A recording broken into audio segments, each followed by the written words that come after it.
Hello everyone, welcome back to our YouTube channel. So in this video we are going to start a new chapter, that is combustion and flame. So let's begin this. So we use different kinds of fuel for various purposes at home, in industry and for running automobiles. Can you name a few fuels used in our homes? Name a few fuels used in trade and industry. What fuels are used for running automobiles?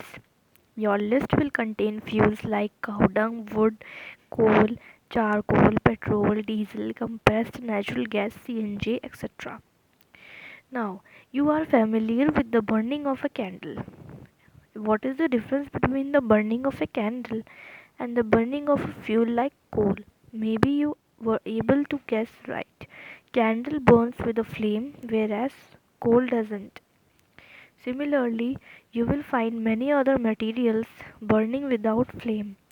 Let us study the chemical process of burning and the types of flame produced during this process.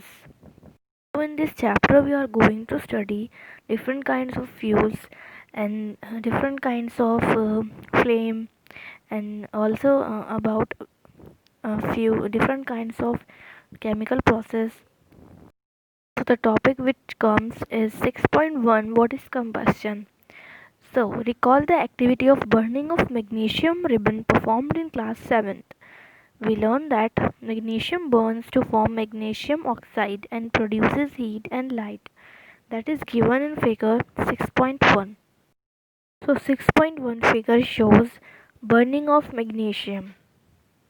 So you can see the flame that is burning. We can perform similar activity with a piece of charcoal.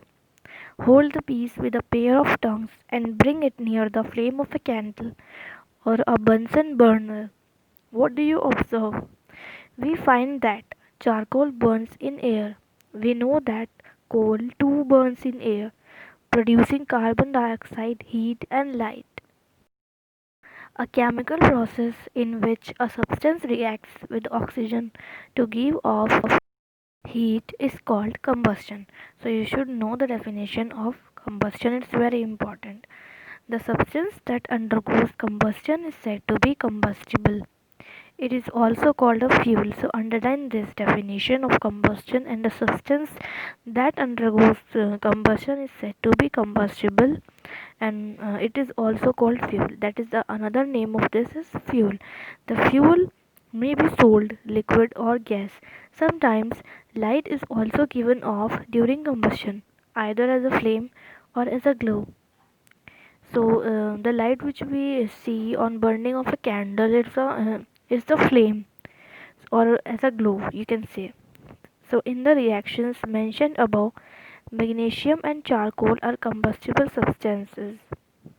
Now the next topic is containing an activity. So we will discuss the activity in the next video. Till then, you should revise all the things we have discussed in the starting paragraph and the topic, that is 6.1, what is combustion, so its definition, and combustible substances definition, and all the examples of this. And so we will discuss the topic which was given in the next page in the next video, so wait for that.